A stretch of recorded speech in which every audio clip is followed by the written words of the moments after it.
कि किस प्रकार से आत्मदेव ब्राह्मण ने संतों से एक जिद की और जिद के रूप में क्या मांगा? पुत्र।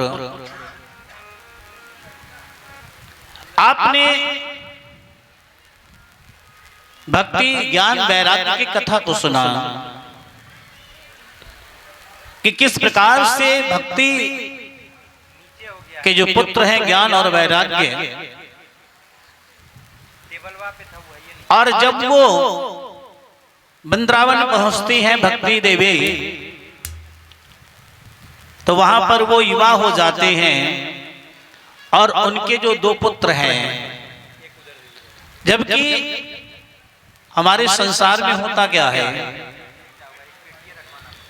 पुत्र को वृद्ध होना चाहिए या मां को? किसको वृद्ध होना चाहिए? मां को ना। लेकिन उसका विपरीत होता है। ज्ञान और वैराग्य अचेत अवस्था में वृद्ध अवस्था में पड़े हुए हैं और मां यंग है।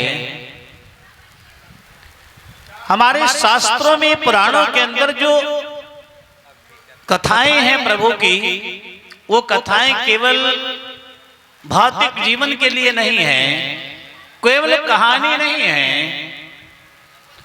हमारे शास्त्रों में जो भी कुछ दिया गया है उसको एक सांकेतिक रूप में दिया गया है। ये ज्ञान भक्ति वैराग्य क्या है? आज हम देखते हैं कि हर व्यक्ति भक्तिमय होता है। भक्ति संसार में बहुत बढ़ गई है कि नहीं है? आप जहां देखें, चाहे आप अभी जो सावन का महीना चल रहा था कि नहीं, जल चढ़ाने वाला बोल बम वाला भक्त, सड़कें भरी हुई हैं, लोगों की भीड़ है। आप दुर्गा पूजा में ले लीजिए, आप किसी धार्मिक स्थल पर चले जाइए, अभी आपने कुंभ के अंदर देखा कि नहीं? कितनी भीड़ थी, किसके? भक्तों की। लेकिन क्या भक्ति बिना ज्ञान और वैराग्य के संपूर्ण है? आप भक्ति तो कर रहे हैं, लेकिन अगर भक्ति में वैराग्य नहीं है, भक्ति में ज्ञान नहीं है, तो केवल हमारी भक्ति सेल्फी वाली बन जाती है। भगवान के दर्शन करने के मत्था बात में टेकते पहले सेल्फी लेते भगवान के साथ कि वायरल करें, लोगों को पता चले कि हम कितने बड़े भक्त हैं। सज्जनों, हमारे संतों ने कहा भक्ति भाव भादो नदी सदा नहीं ठहराए, सरिता सोई सराहिए जो जेठ मास घहराए। आप समझ रहे हैं मेरी बात को कि नहीं? हिंदी समझ रहे हैं?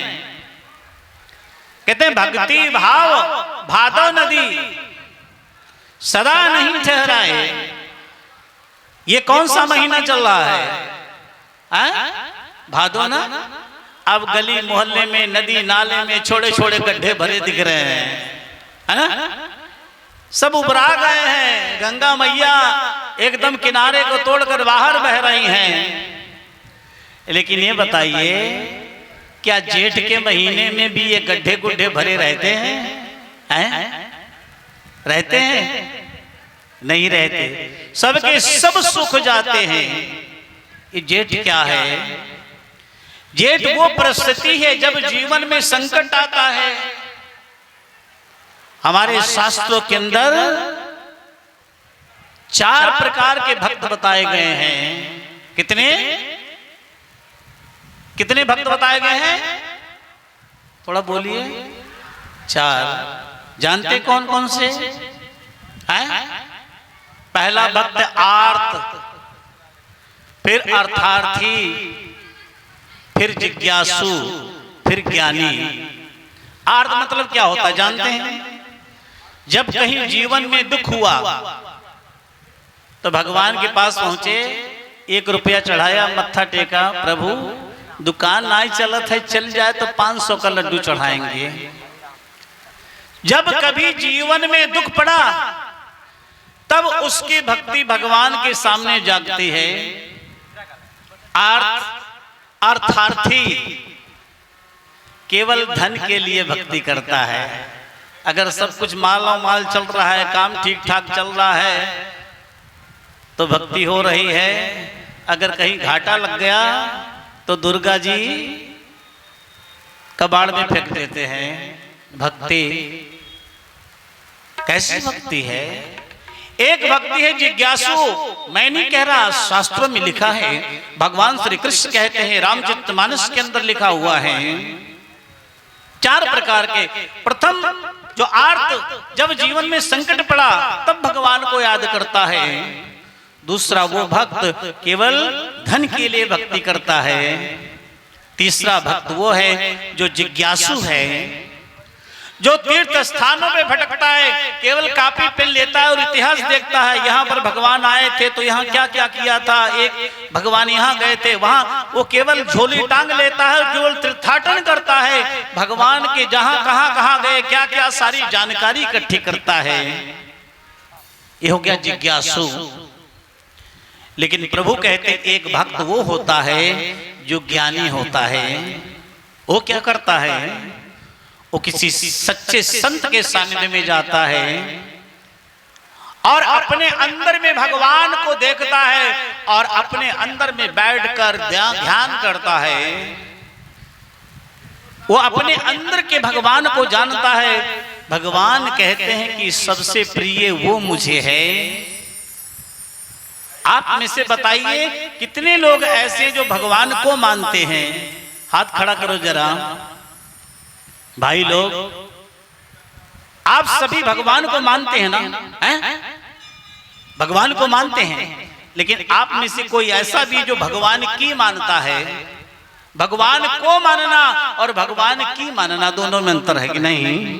जैसे एक उदाहरण से समझते हैं। आपके पिताजी हैं और कहीं बाहर से थके आए और आपको बोले बेटा एक गिलास ठंडा ठंडा पानी पिलाओ मुझे। और आपने क्या किया? कुर्सी डाल दी, पिताजी बैठिए, पानी बाद में ला रहे हैं, पहले दिया जला रहे हैं। दिया जलाए और आके पिताजी की आरती कर रहे हैं और पिताजी का गलवा सूखता जा रहा है। तो पिताजी खुश होंगे कि कान के नीचे देंगे एक, अरे बेको पहले मुझे पानी पिला। आरती की बात में हो सकता है, आरती करना बुरी बात नहीं, लेकिन जरूरत पहले क्या है? पानी की। जो पिता ने मांगा है उसकी जरूरतों को पूरा करना हमारा धर्म है, वही हमारा सम्मान है। और अगर शास्त्र जो कह रहा है उसे हम नहीं करते हैं, भगवान को मानते हैं लेकिन भगवान ने जो कहा वो नहीं मानते, तो मेरे ख्याल से ये उनका सम्मान नहीं है क्या? है? हमारे शास्त्र ग्रंथों के अंदर एक बात कही गई, क्या कहा? जाने बिनु ना हो ही प्रतीति। मेरा कोई मेरे द्वारा चौपाई नहीं रची है गई है, मैं केवल उसका डेफिनेशन बता रहा हूं, उसका अर्थ बता रहा हूं। आप सभी लोग पढ़े लिखे हैं, सज्जन है, समझदार हैं।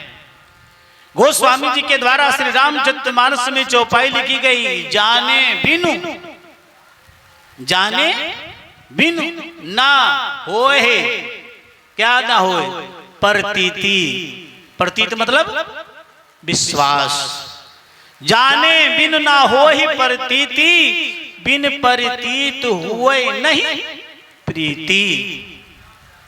प्रीत बिना नहीं भक्ति दृढ़ाई, जिम खगपत जल की चिकनाई। बहुत सरल है, अवधी भाषा में है कि जब तक जानोगे नहीं विश्वास नहीं होगा, विश्वास नहीं होगा तो प्रेम नहीं होगा, और प्रेम नहीं होगा तो भक्ति में दृढ़ता नहीं आ सकती। अगर बिना जाने, बिना विश्वास, बिना प्रेम के आप भक्ति कर रहे हो तो आकलन कर लेना। गोस्वामी जी ने कहा है, जिम खगपति जल की चिकनाई। जैसे पानी पानी और तेल दोनों आप मिला दें तो जब तक मथते रहोगे तो तेल पानी लगेगा, मिल गया, लगेगा ना। जब तक मथानी चलती रहेगी ऐसे लगेगा तेल पानी मिल गया, लेकिन छोड़ने पे क्या होगा, तेल अलग और पानी हो जाएगा ना। पक्का है? इसका मतलब गोस्वामी जी ने सही कहा है। इसलिए भक्ति के अंदर जब तक वैराग्य नहीं आता, वैराग्य एक ऐसी चीज है जो हमें विवेक देता है। हमारे जीवन में हम भक्त दिखना चाहते हैं। क्या चाहते हैं? भक्त दिखना चाहते हैं, लेकिन भक्त बनना नहीं चाहते, है ना। भक्त बनने में कठिनाई है। भक्त बनोगे तो दारू छोड़ना पड़ेगा, भक्त बनोगे तो मांस छोड़ना पड़ेगा, भक्त बनोगे तो पाप छोड़ना पड़ेगा, भक्त बनोगे तो बुराई छोड़ना पड़ेगा, छोड़ना पड़ेगा ना, है? जब भगवान की बात मानोगे तब, क्योंकि आप जो ये मंदिर बनाए हैं, बुरा मत मानना, इसका गलत अर्थ मत लगाना।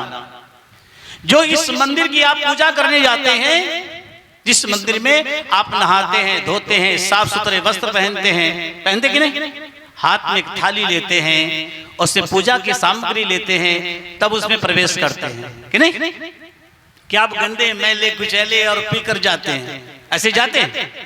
क्यों नहीं जाते? क्योंकि भगवान का घर है कि नहीं है? लेकिन उस घर को किसने बनाया? उस भगवान के मंदिर को किसने बनाया? हम जैसे, आप जैसे लोगों ने बनाया। लेकिन इस मंदिर को किसने बनाया? किसने बनाया? है? भगवान ने। ये शरीर क्या है? ये शरीर हरि मंदिर है। भगवान इसके अंदर है कि नहीं है? बोलिए, कितने लोग सहमत हैं इस बात से? हाथ खड़ा करो जरा। भाई लोगों से पूछ रहा हूं, इस शरीर के अंदर भगवान है? तो क्या आप डरते हैं इसके अंदर अंडा ले जाते हुए? क्या डरते हैं वो बोतल ले जाते हुए? हैं? क्या डरते हैं गुटखा ले जाते हुए? नहीं डरते। क्यों? क्योंकि हम भगवान को मानते हैं, भगवान की नहीं मानते। आप खा के गुटखा किसी के ऊपर थूक दीजिए तो आपको साफ देगा, हार पहनाएगा, है ना? क्या करेगा? क्या करेगा बताइए? ऐसा तमाचा खींचेगा, खोपड़ी झन्ना आ जाएगा, है ना। और जब भगवान के ऊपर हम ये कचरा डालते होंगे तो कितने प्रसन्न होते, वाह बेटा मेरा सपूत बेटा है, आना तुझे मैं आशीर्वाद दूंगा। फिर जीवन में दुख प्राप्त होता है, शांति नहीं मिलती है, अनेक प्रकार के रोग लग जाते हैं। फिर डॉक्टरों के पास हम चक्कर लगाते रहते हैं। कुशीनगर जिला पड़ता है उत्तर प्रदेश में। एक डॉक्टर था और वो हरदम मुख के अंदर गुटखा भरा रहता था, और हुआ क्या, उसके जीभ पे ही कैंसर हो गई, जीभ कटवानी पड़ी। सज्जनों, हमारा शास्त्र कहता है शरीर माध्यम खल धर्म साधनम, ये शरीर धर्म का साधन है। गोस्वामी जी ने कहा, साधन धाम मोक्ष कर द्वारा, पाई न जहीं पर लोक सवारा।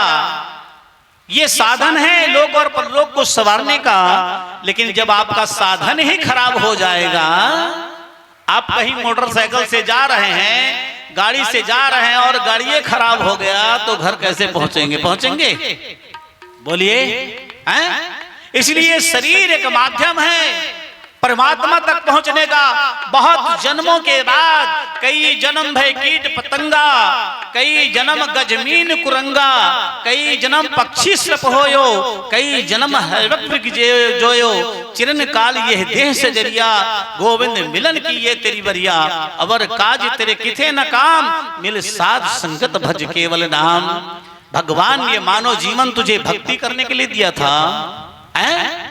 लेकिन हम कर क्या रहे हैं? ये जीवन क्राउन ऑफ द क्रिएशन का, सृष्टि का सरताज कहाँ है? ये जीवन बहुत अमूल्य है, और इस जीवन से अगर आपने अपने साध्य रूपी परमात्मा को नहीं प्राप्त किया, केवल संसार के अनेक अनेक वस्तुओं में अपने श्वास रूपी पूंजी को खर्च करते रहे, तो गोस्वामी जी आवाहन किया है, सो प्रत्र सिर धुन धुन पछताई, काल है कर्म है ईश्वर मिथ्या दोष लगाई। फिर सिर पीट पीट कर चिल्लाएगा, रोएगा। कभी काल को समय नहीं मिला, कभी कर्म को मेरे भाग्य में नहीं था, कभी ईश्वर को दोषी ठहराएगा। ईश्वर मिथ्या दोष लगाई, ईश्वर को मिथ्या दोषारोपण करेगा। लेकिन फिर वहां किसी की चलती नहीं है, वहां घूस नहीं चलता, वहां रिश्वत नहीं चलती, वहां दादागिरी नहीं चलती कि किसी को खरीद लेंगे, किसी को पैसे देके पटा लेंगे। वहां तो फिर डंडा चलता है। कहे कबीर नर तब ही जागे जब यम का डंडा मूंड पे लागे। कोई नहीं बचाता, वहां केवल आपका कर्म बचाता है, आपकी भक्ति बचाती है, आपकी भगवान की प्रीति बचाती है। इसलिए महापुरुषों ने कहा उत्तिष्ठत, उठो, जागृत प्राप्त वरन बोधत, उठो और जागो। किसी संत के सानिध्य में जाकर उस ईश्वर का वरण करो जिससे तुम्हारे जीवन का कल्याण होना है, जिससे जीवन के अंदर सुख और शांति प्राप्त होनी है।